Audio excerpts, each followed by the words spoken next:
구약 성경에는 아주 드라마틱한 요소를 가지고 있어서 영화로까지 만들어진 몇몇 장면들이 있습니다. 첫 번째, 노아의 홍수 장면. 두 번째, 모세가 출애굽할 때 홍해의 바다가 쩍 갈라지는 모습. 또 하나의 극적 순간이 있는데 그것은 바로 오늘 본문과 관련된 엘리야가 갈멜산 꼭대기에 올라가서 바알 선지자들과 대결하면서 여호와께 기도해서 하늘로부터 장엄한 불이 내려오게 하는 장면일 것입니다. 오늘 우리가 읽진 않았지만 바로 앞장에서 엘리야가 그런 정말 역동적인 엄청난 장면을 연출을 했었습니다. 그런데 더 놀라운 일은 오히려 그 다음에 일어나고 있습니다. 그런 엄청난 일을 겪었음에도 불구하고 바알 종교의 수장인 이세벨은 꿈쩍도 하지 않았다는 것입니다. 이세벨은 오히려 분기탱천에서 막 더 분노가 발해서 엘리야를 죽여버리겠다고 길길이 날뛰고 있습니다. 그런 뜻밖의 상황에 직면하자 엘리야는 거기에서 길을 잃습니다. 그는 이세벨에게 하나님의 광대한 능력을 보여주면 그녀가 꺾일 줄 알았어요.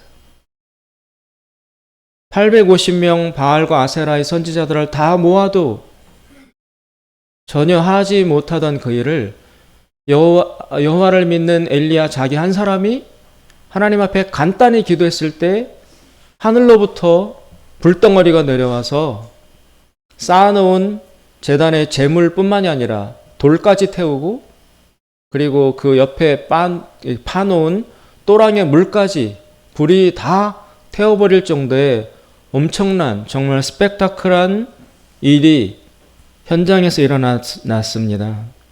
그 정도 하나님의 임재와 능력이 나타나면 이세벨이 무릎을 꿇을 줄 알았어요. 아합은 거기서 넋이 나갔어요. 오히려 남자인 아합은 거기서 기가 꺾여서 다리를 후들후들 떨면서 정신 못 차리고 이렇게 막 짚어가면서 집으로 왕궁으로 돌아갔어요. 그래서 자기 부인 이세벨에게 이런 일이 있었다. 엘리야가 우리 따르는 그 바알 선지자들을 850명을 다 죽여버렸다. 그리고 하늘에서 불이 내려와서 물까지 다 핥아버렸다.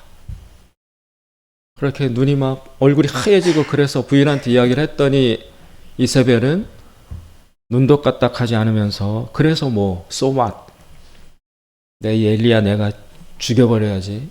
살려뒀더니 안 되겠다 그러면서 엘리야에게 사신을 보내서 내일 이 시간까지 너가 살아있도록 하면 내가 믿는 신들이 나를 처벌할 것이다. 이런 어마무시한 말을 엘리야에게 전송해 왔습니다.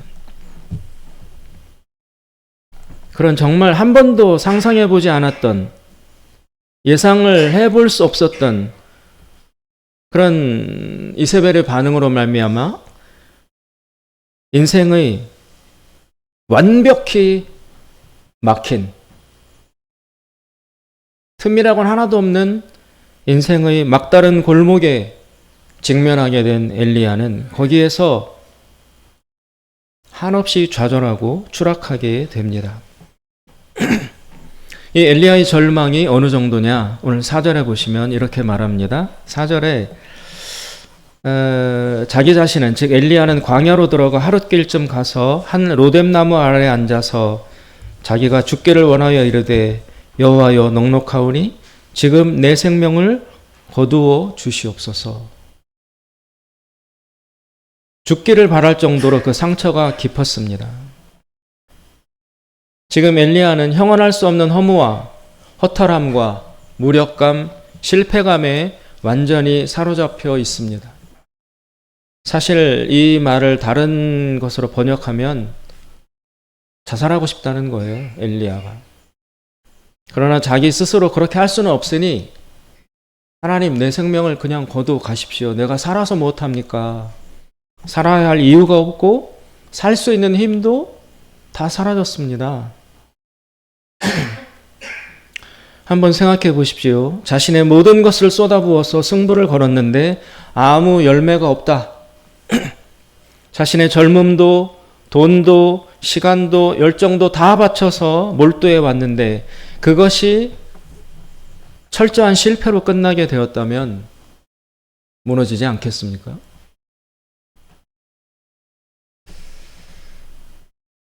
제가 뭐 이런 예를 들어서 좀 송구하긴 한데, 우리 상주 시내에 저 나가보면 롯데 시네마라는 영화관이 하나 있어요.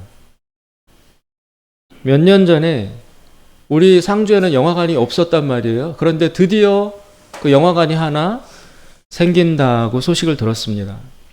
그래서 운전해서 시내를 나가다 보면 거기가 이제 오픈을 한다고 그 영화관이 이제 준비가 세팅돼 있었어요. 그래서 기대도 했었어요.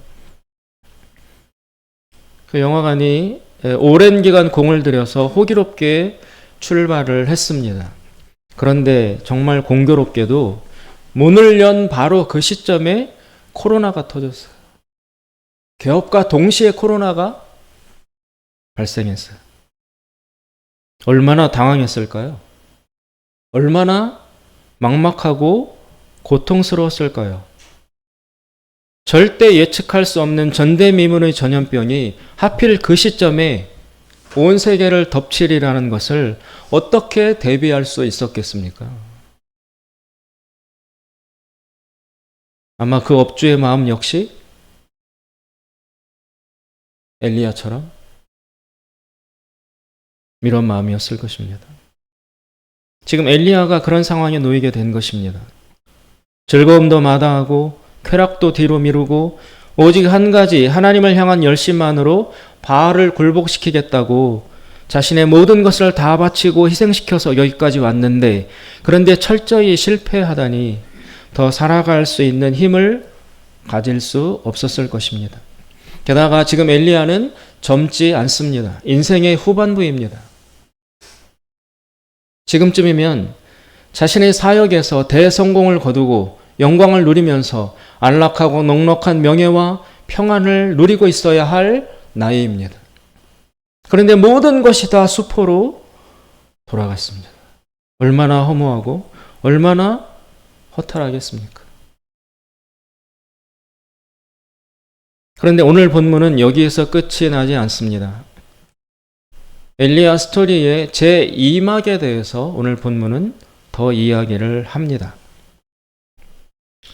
헤어날 수 없는 절망과 허무에 붙잡혀서 차라리 죽고 싶다면서 식음을 전폐하고 바닥에 죽은 듯이 누워서 일어나지 못하는 엘리야에게 까닭없이 천사가 찾아옵니다. 좀 천사가 나타나려면 진작 오지. 다 끝난 뒤에 이제 나타나서 뭘 어쩌겠다는 것인가? 엘리야는 천사도 반갑지 않았을 거예요. 지금 와서 뭐 하자고. 그리고 지금 엘리야가 누워 있는 것은 일어날 수 있는데 누워 있는 게 아니에요. 못 일어나는 거예요.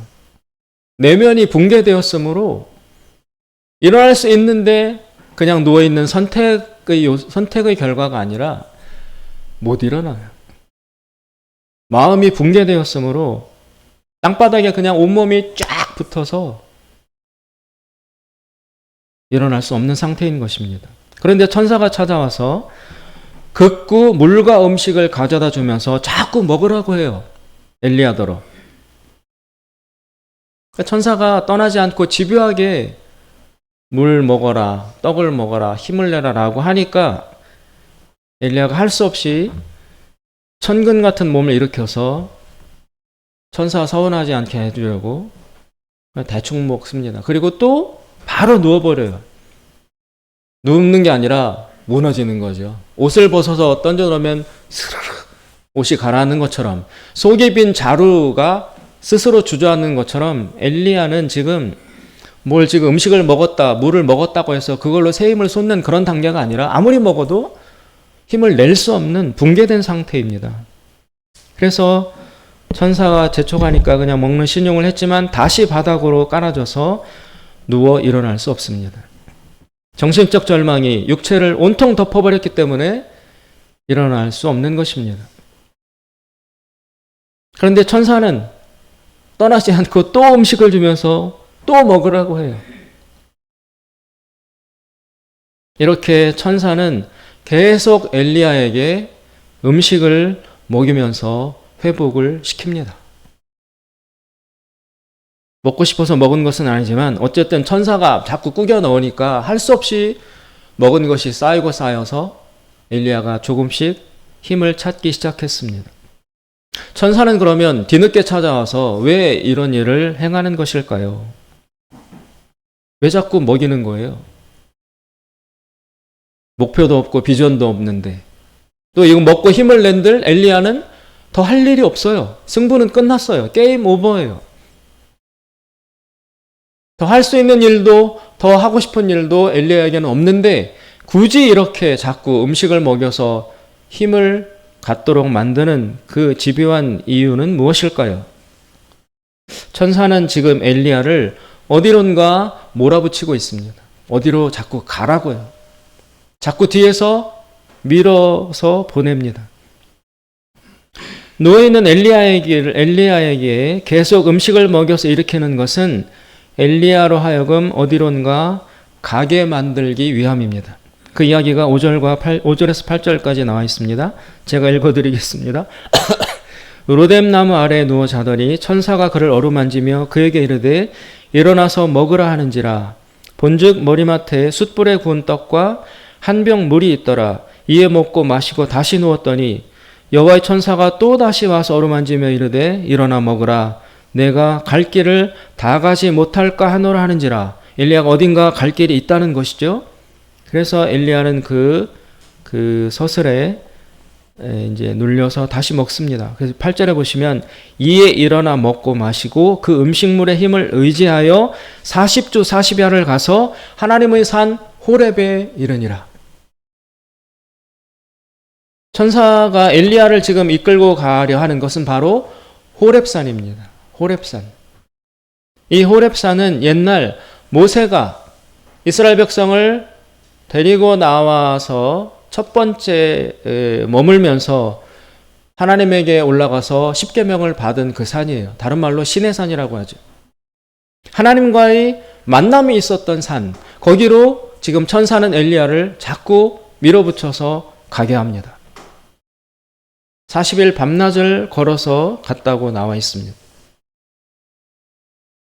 천사가 지금 엘리야를 그 산으로 자꾸 데리고 가는 이유, 그것이 무엇일까요? 그것은 바로 엘리야가 옛날 모세가 그랬듯이 하나님을 만나야 하기 때문입니다. 왜냐하면 그것이 엘리야가 살 수 있는 유일한 길이기 때문에 그렇습니다. 지금 엘리야는 음식을 먹어서 육체적으로 좀 힘을 회복해서 걸어갈 수 있게 됐어요. 그러나 몸은 회복됐다 할지라도 여전히 엘리야의 정신과 마음과 영혼은 죽은 상태예요. 몸은 살았으나 내면과 영혼이 죽어 있어요. 이 내면까지 영혼까지 다시 살아나려면 오직 단 한 길, 하나님을 만나는 것밖에 없습니다. 하나님을 만나야 내면이 정신이 살아날 수 있기 때문에 천사는 엘리야를 자꾸 먹여서 그곳으로 데리고 가려 하는 것입니다. 과연 엘리야가 그 산에 도착하자 비로소 하나님의 말씀이 엘리야에게 들려오기 시작합니다. 9절에 보시면 이런 얘기가 나옵니다. 엘리야가 그곳 즉 호렙산 굴에 들어가 거기서 머물더니 여호와의 말씀이 그에게 임하여 이르시되.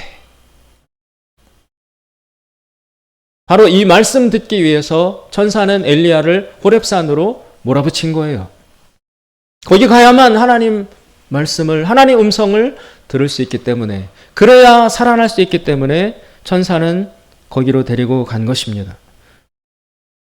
그런데 하나님 말씀과 음성이 들려오긴 하는데 조금 이상한 모습이 더 나오고 있습니다.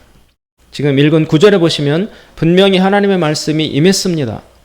하나님이 엘리야에게 말씀을 하셨습니다.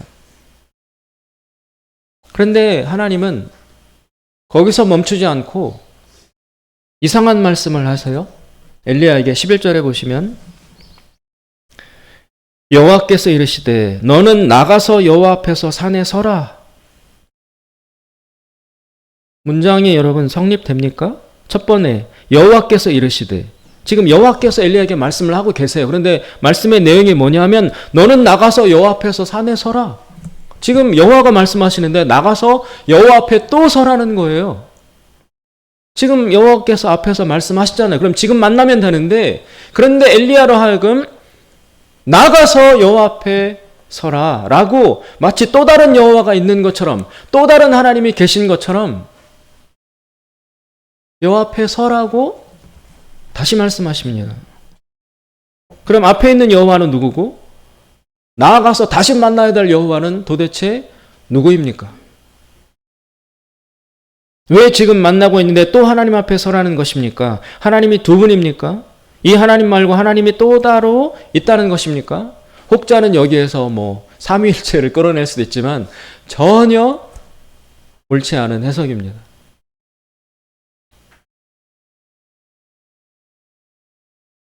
이 문장 자체를 보면 모순입니다. 여호와께서 말씀하시면서 여호와 앞에 나가서 서라. 장본인이 내 앞에 있으면서 또 만나라고 하는 그 말의 의미는 무엇에 있을까요? 이것은 하나님이 세 분이시라는 삼위일체라는 교리의 근거도 아니고 언어 유희도 아니고 분명히 하나님께서 명백하게 엘리야에게 하시는 말씀입니다. 이 말은 하나님을 아는 것에 있어서의 단계와 깊이를 의미합니다. 하나님과의 관계의 깊이에 있어서 또 하나님을 아는 그 알에 있어서 일종의 어떤 스펙트럼이 있다는 거예요. 하나님을 안다, 그것으로 완결되는 것이 아니라 이런 긴 스펙트럼이 있어서 하나님을 얕고 가볍게 아는 단계가 있다면 더 나아가서 하나님을 깊게, 하나님을 친밀하게, 하나님과 가깝게 알고 듣고 말하는 그런 단계도 있다는 것입니다. 그래서 지금 엘리야 앞에서 하나님이 말씀하시기를 분명히 만나고 계신데 너는 여호와 앞에 더 나가서 서라라고 하시는 것은 지금 단계의 하나님과의 관계의 깊이에 머물러서는 안 되고 더 깊이, 더 가까이 하나님께로 가라. 더 나아가라. 더 하나님께로 나아가라. 더 하나님을 추구하여 깊이 들어가라. 거기에서 들을 말씀이 더 있다. 물론 너가 쓰러져 있다가 40일을 걸어서 이 호렙산에 찾아와서 나를 만나기는 했지만, 그 지금 나와 말하고 만나고는 있지만, 그러나 여기에서 끝이 아니다. 더 있다. 더 들어가야 한다. 더 나아가야 한다. 더 깊은 곳으로 나아가야 한다라는 것을 하나님은 말씀하고 계시는 것입니다. 그리고 그것을 바로 그림으로 실제로 엘리야에게 보여주십니다. 그것 역시 11절에 나와 있습니다. 11절을 제가 읽으면 여호와께서 이르시되 너는 나가서 여호와 앞에서 산에 서라 하시더니 여호와께서 지나가시는데 여호와 앞에 크고 강한 바람이 산을 가르고 바위를 부수나 바람 가운데 여호와께서 계시지 아니하며 바람 후에 지진이 있으나 지진 가운데도 여호와께서 계시지 아니하며 또 지진 후에 불이 있으나 불 가운데도 여호와께서 계시지 아니하더니.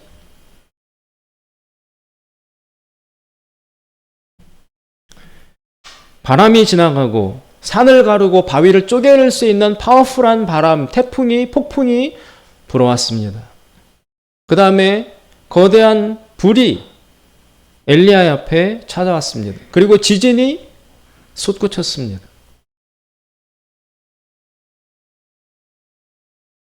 그런데 오늘 11절에 아주 중요한 이야기가 나오는데 세 번이나 반복됩니다.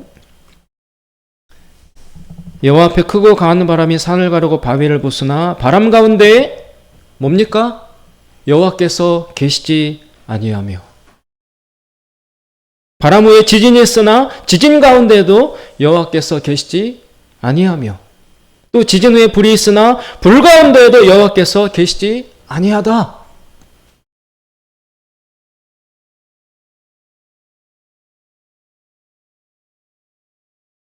그 모든 것이 다 지나가고 난 후에 아무것도 주목할 것이 없을 때 거의 분별되어지지 않는 세미한 소리가 찾아옵니다. 그리고 하나님은 비로소 거기에 계셨습니다.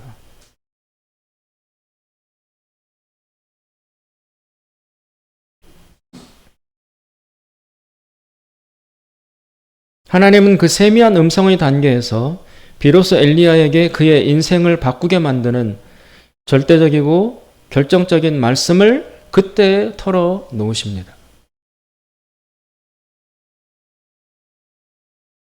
왜 이 과정을 하나님은 엘리야에게 겪게 하실까요?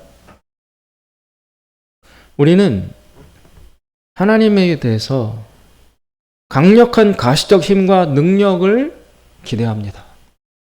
산을 부수고 바위를 쪼개는 바람이 불어오기를, 땅이 뒤집어지는 지진과 같은 강력한 초자연적인 역사가 하나님 여호와의 이름과 나의 기도의 결과로 일어나기를, 하늘에서 불이 내려오기를, 그러면 나도 하나님을 만나고 사람들도 하나님을 발견하고, 와, 그러면 전도도 되고 교회도 부흥되고 역사도 바뀌고, 그게 최고 아니야?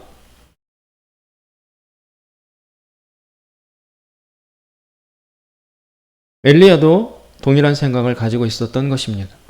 그래서 자꾸 불을 추구하고 지진을 찾고 큰 바람이 불어오기를 엘리야는 바라고 바랬던 거예요. 그런데 하나님의 말씀은 나는 그런 곳에 있지 않다.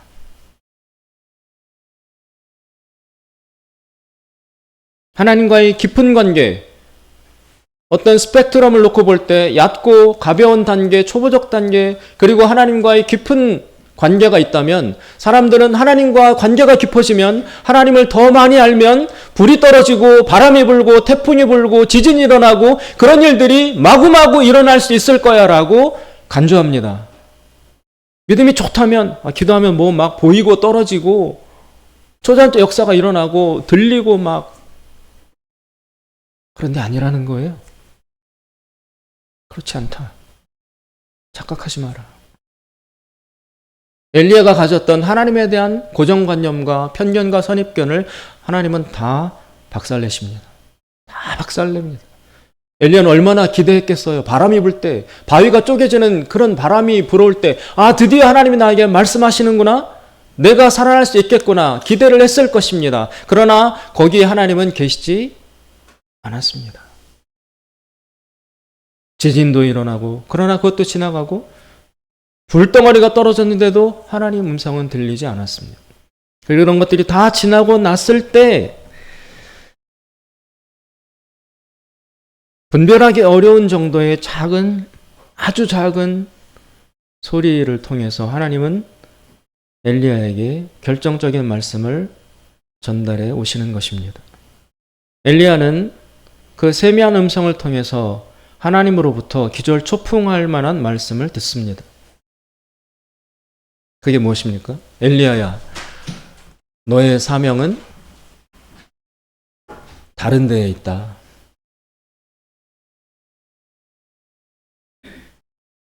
너의 사명은 너의 생각과 다른 곳에 있다. 너는 갈멜산 꼭대기에서 바알 선지자들 앞에서 하늘로부터 불이 내려오는 엄청난 역사와 모습을 보여주면 그들을 굴복시켜서 너가 그 일을 통해서 바알과 이세벨과 아합을 굴복시키는 그것이 너의 사명이라고 생각했을 것이다. 그리고 그 일을 위해서 모든 것을 바쳐왔을 것이다. 그러나 너가 할 일은, 내가 너에게 맡기는 사명은 산꼭대기에서 바알 선지자들과 요란한 능력 대결을 벌이는 것에 있는 것이 아니라 사람을 키우는 것에 있다. 이세벨과 아합은 너의 생각처럼 그런 능력과 기적 그리고 힘을 보여줌으로써 정복되는 대상이 아니다. 그건 너의 생각이야. 그런 걸 보여주면 그들이 압도당해서 변화되고 어떤 반응을 보이고 그럴 것이라고 너는 생각했지만 그건 철저히 너의 생각이고 그들은 그런 것에 전혀 영향받지 않는 종류의 사람들이고 그들을 공략하고자 하는 계획과 방법은 나에게 있다. 나 여호와 하나님의 방법으로 그들을 심판할 것이다. 어떻게? 너는 가서 15절에 보시면 너는 네 길을 돌이켜 광야를 통하여 다메섹에 가서 이르거든 첫째 하사엘이라는 사람에게 기름을 부어서 아람의 왕으로 세워라. 두 번째 너는 또 님시의 아들 예후에게 기름을 부어서 이스라엘의 왕으로 세워라. 또 아벨무홀라 사밧의 아들 엘리사라는 사람을 찾아가서 기름을 부음으로써 너를 대신하여 선지자 역할을 할 후계자로 그를 세워라. 이 세 사람이 아합 가문을 진멸할 것이다. 어떻게? 하사엘의 칼을 피하는 자를 예후가 죽일 것이고 예후의 칼을 피하는 자를 엘리사가 죽이리라. 즉 아합의 가문을 한 명도 남기지 않고 철두철미하게 하나님이 무려 3차원을 거쳐서 박멸시킬 것이다. 하나님의 계획은 여기에 있다는 것입니다. 그런데 왜 너가 먼저 나서서 뭐 불을 내려오게 하고 막 이렇게 함으로써 아합을 정복시키겠다고 혼자 생쇼를 한 것이냐? 나는 너에게 아합을 굴복시키라는 능력을 보여줌으로 아합을 진멸시키려는 사명을 준 적이 없다. 너가 세속적 가치관에 사로잡혀서 너의 욕망을 투사해서 너의 방법으로 너의 시기에 너의 힘으로 나아가서 해보려고 했던 것일 뿐 나는 너를 어떤 사람으로 계획을 했느냐? 너가 아니라 하사엘, 예후, 엘리사의 이 세 사람의 그리고 이스라엘뿐만이 아니라 아람이라는 나라까지 동원해서 접근해야 될 대상이 아합과 이세벨이에요. 그런 계획을 가지고 있는데 너가 내 음성을 듣는 것에 실패한 것이다. 즉 엘리야는 자신의 사명과 비전 속에 자신의 욕망을 잔뜩 투사해서 집어넣었던 것입니다. 불과 바람과 지진과 같은 강력한 가시적 힘과 능력의 과시를 통해서 사실은 자기의 영광을 추구했던 것입니다. 그러나 오늘날도 마찬가지입니다, 여러분. 성령은 그런 곳에 계시지 않습니다. 불, 바람, 지진 그런 곳에 계시지 않습니다. 화려한 건물, 막대한 재정, 엄청난 영광, 환호, 박수소리, 수많은 군중 이런 대규모적인 교회의 행사와 집회와 무브먼트와 이런 것 속에 성령님은 계시지 않습니다.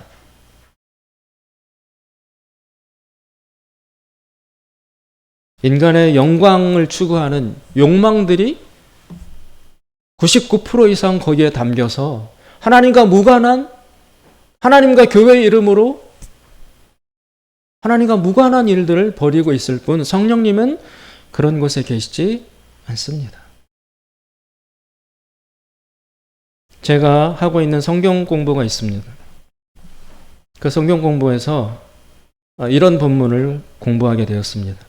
신약에서 예수님께서 제자들 발을 씻겨주시는 장면이 나왔습니다. 예수님이 제자들, 특별히 첫 번 제자인 베드로의 발을 씻겨주려 하니까 베드로가 극구 거절해요. 안 됩니다. 내 발을 씻길 수 없습니다. 여러분, 여러분의 발을 생각해 보세요.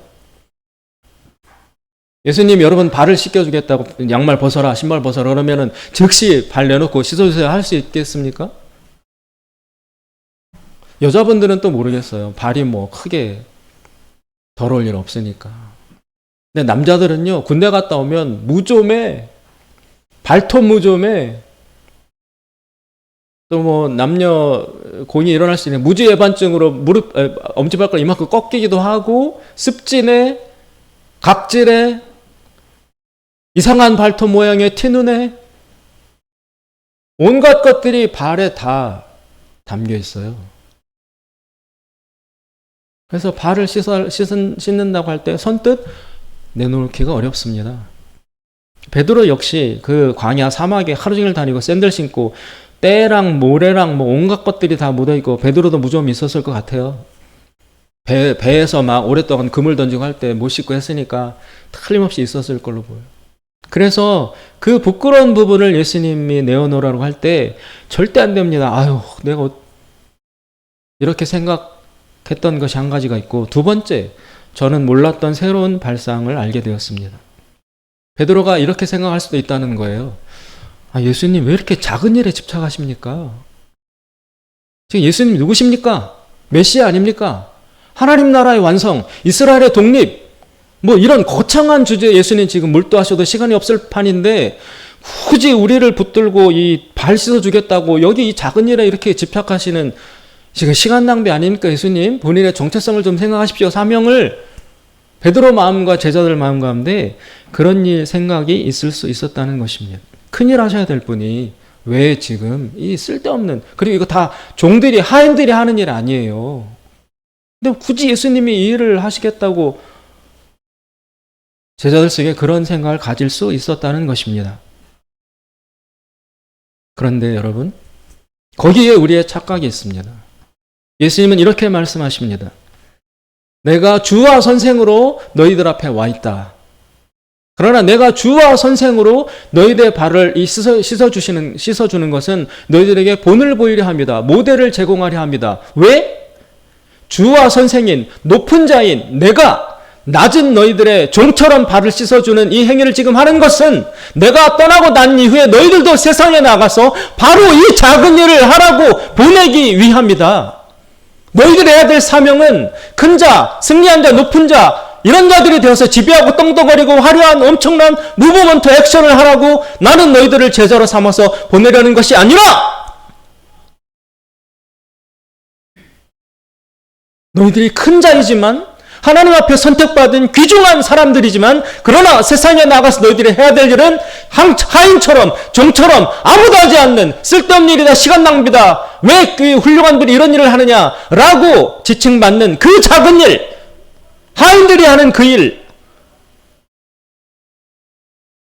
사람들의 치부와 수치와 눈물과 상처와 어둠과 내놓을 수 없는 그런 깊은 좌절들을 만져주고 씻어주는, 아무도 하지 않는 하인들이 하고 종들이 하는 이 하찮고 비천한 일, 그 일을 세상에 나가서 하도록 만들기 위해서, 그것이 너희들의 사명이기 때문에 이 높은 내가, 하나님의 아들인 내가 너희들의 반대를 무릅쓰고 지금 너희들의 이 비천한 발을 씻어주고 있는 것이다.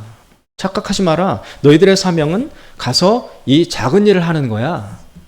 세상에 나가서 높은 자 되고 승리하고 화려하게 그런 사역하라고 나는 너희들을 뽑은 것이 아니라, 아무도 주목하지 않는 일, 아무도 가려하지 않는 곳에 가서 이름도 없이 정말 빛도 없이 종들이 하고 하인들이 하는 작고 비천한 일, 빛나지 않는 일, 그 일을 하도록 만들기 위해서, 그것이 너의 사명임을 알도록 하기 위해서 나는 지금 너희들의 발을 씻어주는 것이다.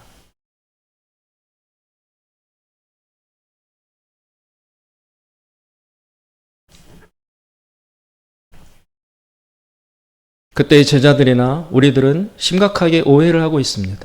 하나님이 나를 부르신 까닭은, 하나님이 나에게 직분을 맡기신 까닭은 대단한 일, 화려한 일, 영광스러운 일, 능력 과시하는 일, 이런 것을 할 줄로 기대하고 그것이 바로 자신의 사명이라고 생각합니다. 그러나 예수님의 생각은 전혀 다릅니다. 종으로 보내겠다는 것입니다. 종의 일을 하라고 보내신다는 것입니다. 더러운 발을 씻기로 보내시는 것입니다. 사람들이 감추어 놓고 있는 더럽고 수치스러운 발을 찾아내서 씻어주는 종의 일을 하라고 보내신다는 것입니다. 예수님이 맡기시는 이러한 사명들은 오늘 엘리야처럼 오직 세미한 음성을 통해서만 들을 수 있습니다. 거대한 불과 바람과 지진 같은 과시적이고 영광스럽고 화려한 것을 추구하는 자들의 욕망 섞인 비전 속에는 이러한 세미한 음성이 절대로 들려올 수 없습니다.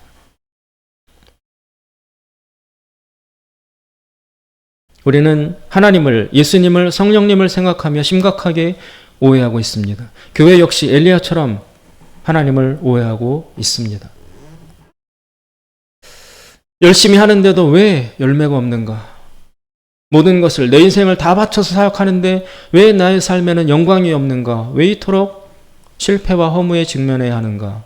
왜 하나님은 나를 도와주시지 않는가? 기억하십시오. 하나님은 불과 바람과 지진 속에 계시지 않았습니다. 분명히 그런 종류들 속에 임재하시지 않았습니다. 세상의 종이 되라는, 사람들의 더러운 발을 씻어주는 약하고 초라한 낮은 자가 되라는 예수님의 세미한 음성을 들을 수 없었기에 우리는 허무와 허탈에 직면하게 되는 것입니다. 이 세미한 하나님의 음성을 듣게 되기까지 모세는 40년이 걸렸습니다. 야곱은 엄마 뱃속에 있을 때 하나님이 이미 말씀해 주셨어요. 큰 자가 작은 자를 섬기리라. 작은 자가 큰 자보다 더 크게 될 것이다. 그런데 엄마도 하나님의 그 말을 외면했고 야곱도 주목하지 않았어요. 그래서 둘이 꾀를 짜가지고 하나님이 이미 약속해 주셨는데도 속여서 장자권을 탈취해가지고 복받고 성공하려고 애를 쓰다가 돌아다녔잖아요. 야곱. 형 피해서 인생 허비하다가 나중에 겨우 돌아오지 않습니까? 신약 성경에 나오는 원달란트 받은 자, 한 달란트 받은 자, 끝내 이 하나님의 마음과 사명을 깨닫지 못해서 허무와 실패감에 빠져서 분노하면서 자신의 달란트를 땅에 묻어 두었습니다. 자기가 바라는 대로 영광이 찾아오지 않으니까 나 아무것도 안 해. 나 이제 하나님 일 안 해. 라면서 스스로를 가두어 버린 것입니다. 의욕을 상실하고 그리고 무기력에 빠지고 그 다음에는 게으름이 찾아옵니다. 예수님은 그 게으름의 상태를 악하다라고 규정하십니다. 엘리야는 오늘 이 세미한 음성을 듣고서 그의 남은 인생을 다시 시작합니다. 하사엘에게 가서 기름을 붓고 예후를 찾아가서 기름을 붓고 엘리사에게 기름을 붓습니다. 그러나 이 사역은 절대 드러나지 않는 아주 감춰져 있는 사역이에요. 절대 영광스러운 일이 아니에요. 아무도 주목하지 않아요. 그렇다면 그의 인생은 실패일까요? 그렇지 않습니다. 하나님은 엘리야가 죽을 때 죽음을 면제시켜 주시고 하늘로 승천시켜 주십니다. 그럼으로써 엘리야의 인생이 결코 실패가 아니었음을 하나님이 감히 압도적으로 증명해 주신 것입니다. 사랑하는 여러분, 세미한 음성 가까이로 나아가십시오. 엘리야는 40주 40야를 걸어서 호렙산에 도착했고 거기서도 굴에 들어와서 기다리고 또 기다리고 여러 가지 연단을 거친 후에 비로소 세미한 음성을 들었습니다. 우리 역시 그 과정을 고스란히 겪어야 할 것입니다. 40일 작정 기도를 시작하시던 무엇을 하시던 세미한 음성을 들을 수 있는 여호와 앞으로 나아갈 수 있도록 여러분, 바람과 불과 지진을 기대했던 나의 허황된 생각을 다 내려놓고 더 깊이, 더 하나님 가까이, 더 하나님 가운데로 나아가셔야 하는 것입니다. 엘리야를 따라서 우리의 삶의 후반부에도 새로운 시작이 있어지기를 주님의 이름으로 축원드립니다. 기도하겠습니다. 자비로우신 하나님 아버지, 세미함 가운데 계신 하나님을 우리가 알지 못했습니다. 세상의 영광에 취하고 세속적 가치관에 지배당하고 나의 욕망에 영향을 받고 그래서 우리가 화려한 것, 아름다운 것, 멋있는 것을 기대했습니다. 그러나 하나님은 우리를 부르신 목적과 까닭이 세상에 나아가 가난한 자들의 발을 씻어주라는 그 사명을 맡기신 것이라고 말씀하셨사오니 주여 우리 정신 차리고 하나님의 세미한 음성을 듣고 다시 시작하게 하여 주시옵소서. 예수님의 이름으로 기도드리옵나이다. 아멘. 다 같이